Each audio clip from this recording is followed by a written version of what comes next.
good day, friends. Bob McBride, Territory Manager with Purple Wave Auction, coming to you from Coonrod and Associates corporate headquarters in Wichita, Kansas. I have the pleasure of introducing you to Randy Coonrod, the founder and president of the company.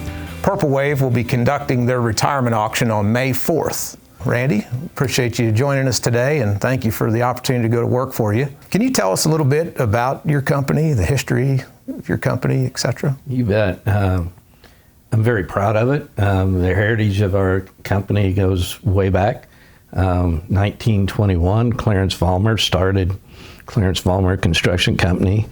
Prior to the Depression, my grandfather went to work for him as a superintendent. And then at the close of his career, in '54, my dad bought into the company, went to work for Clarence and bought into the company. And then some 30-some years later, in 1984, then I started Coonrod and Associates. The companies are all intertwined and closely family held. And so we were, even though we weren't relatives, we were family. And every one of those companies just fed on the next one and grew and grew. So when my father went to the war, came out of the war, went to K-State, graduated in architectural engineering, and then he went out and built a couple jobs, one for Dollinger and another one for another gentleman that was a contractor here in town.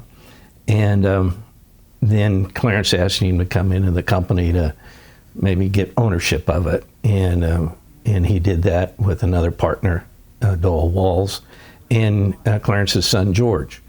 And then George decided to get out of the business, and then it was left with Dad and Doyle. And so it was Coonrod and Walls Construction Company from '54 to '84.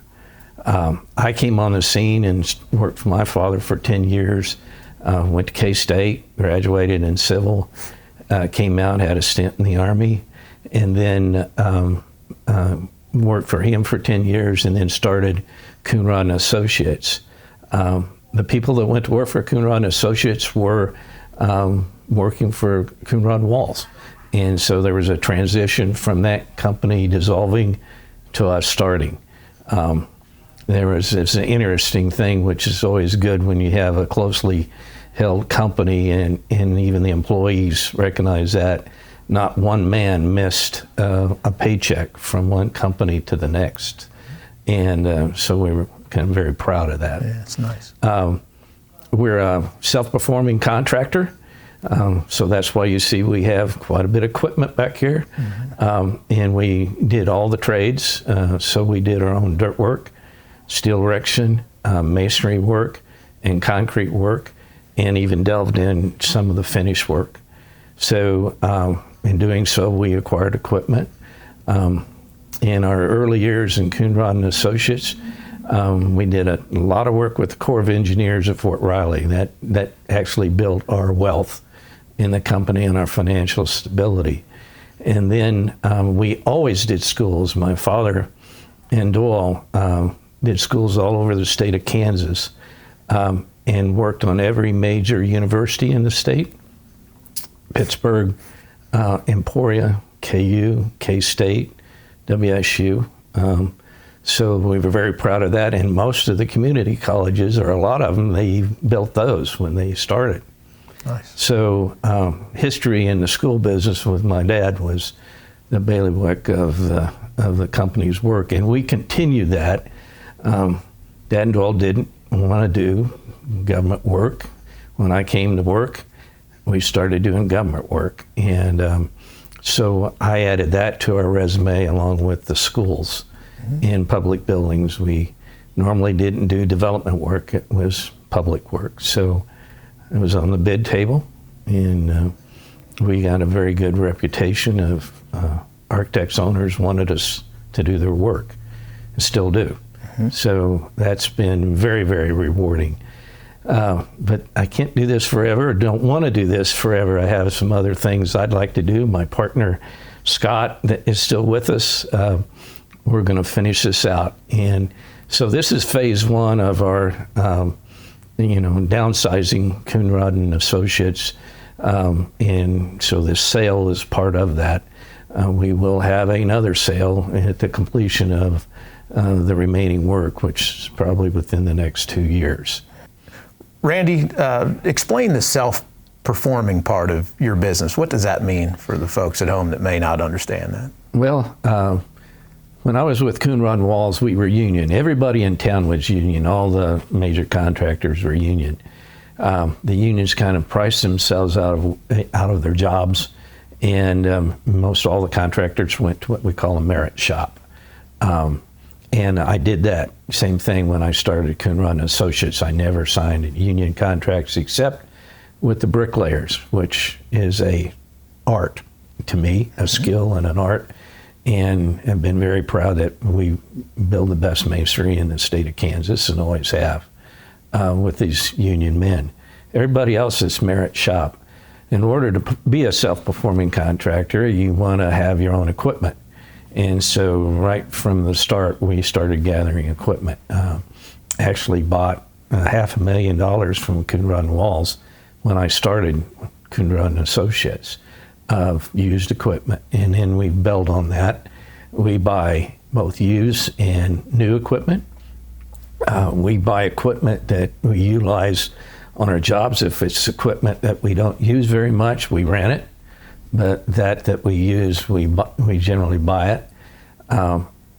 3 stories and below is the type of equipment so we have lulls and forklifts and hydraulic cranes, track cranes. Mm-hmm. And then to perform our dirt work, compactors, scraper, blades, and that type of equipment.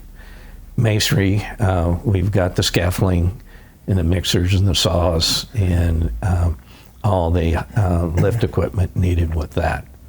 So, but we have always maintained a 2-mechanic shop. One mechanic stays in the shop full-time, and the other mechanic is a field mechanic, and will spend probably 3 days in the field. We perform our work in an area the same as my father. We did the state of Kansas. We've dipped into Nebraska, Missouri, Oklahoma, and Colorado, but 99% of our work over these years since 1984 has always been in the state of Kansas, from one end of the state to the other. Mm-hmm. So. You've hit a lot of topics there for me. So, in summary, what I hear with a self-performing contractor as an equipment auctioneer is you own everything. So to your point, in this auction, you will see, just like Randy mentioned, you'll see dirt work equipment. We've got a scraper, excavator. You'll see compaction equipment, aerial equipment, trucks, all the light tools that you mentioned, brick saws, scaffolding, all this sort of thing, skid steers, mini excavators. It's just a really mixed bag of equipment because, to your point, you do every phase of a construction job. Yeah. So we're excited about that, and you'll see, again, a good mix of equipment in this sale. You also touched on your shop, which I think is important to potential bidders and buyers of your equipment. You thought enough of your equipment that you have a full-time shop and mechanic and field mechanic. So can you speak a little bit to your sort of maintenance protocol, so to speak? Well, we have a regular maintenance on our equipment, and obviously there's things that break down that are urgent. And so we've always had that. My father had a full shop, and they had equipment.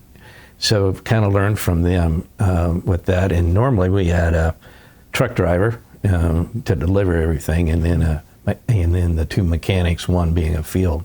Well, like I said, they would perform the ongoing maintenance of it. When you were a union contractor, there was operators, oilers on equipment. So you had people that would maintain equipment in the field. As a merit shop, we didn't have that. It was full-time oilers or maintenance people in the field.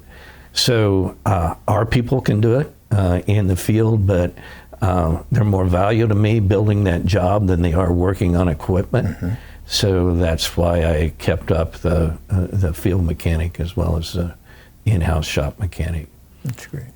we can do major overhauls.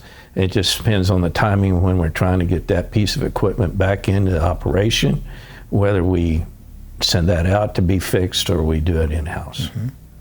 So we'll be selling some shop tools. We have a truck lift in the shop that will sell, a hoist, and a number of other tools, as well as your service truck. Mm-hmm. So that's great.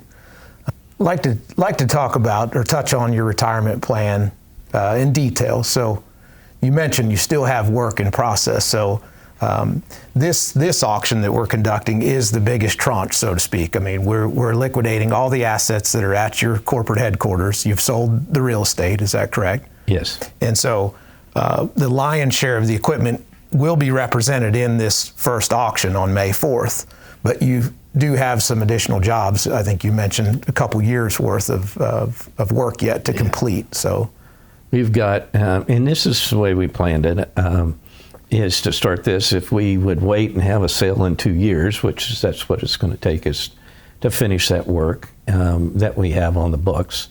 And we're not turning it over to anybody else. We're going to make sure that's done. And then there's warranty work after that we need to adhere to. But the bulk of the work will be totally done in 2 years.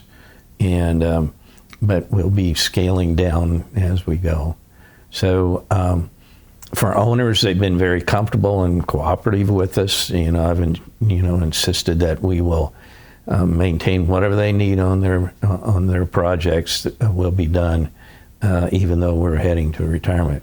And they have the best of the best. They have Scott and I, and Ray Penner retired, but in our day we did a lot of work with just the three of us and then some assistants that would help us. Mm-hmm. And Scott and I are going to finish this out with the assistance of one other project manager. My daughter is in here doing the financial end of it. And so we have a very good plan. When my father did this, and I look back, he had it great because he had myself, Scott, and Ray to finish their work. They immediately went to the ranches and retired. Not in that boat quite. So we'll have a hands-on final, dissolving of the corporation. Well, I'm sure your clients are happy to hear that. I think they are. So, no question. I'm glad you mentioned your dad again, and Scott and your daughter. Your dad's watching over us right here. Yeah, he is. And this was his partner. No, this was the predecessor in 1921. This is Clarence Vollmer. Clarence Vollmer. And he was the mayor of Wichita after he retired. And I've been asked that question. I said I didn't want any part of that. So I tend to fish and hunt and travel a little bit in the United States. That's great. So looking forward to it. That's really great. Well, I appreciate you sharing all that good information. Don't forget, folks, all of these items, when you're watching this video, all the items will be online at purplewave.com. The bidding will close on May 4th. We will have 2 open inspections where you can just come during the hours of 9 a.m. to 3 p.m. on April 28th. Will be the first one. That's a Friday, April 28th, 9 a.m. to 3 p.m. And then we'll have a second open house or open inspection on May 3rd, the day before the auction closes. So that will also be from 9 a.m. to 3 p.m. So you can go to purplewave.com, just scroll through our homepage. Our auction calendar is there. All of the auctions are in date order, and you can just scroll down to that May 4th auction. You'll see it there. Again, Coonrod and Associates Construction Company Retirement Auction, May 4th. Remember, we're always open. You can always bid 24 hours a day, and it's always no reserve.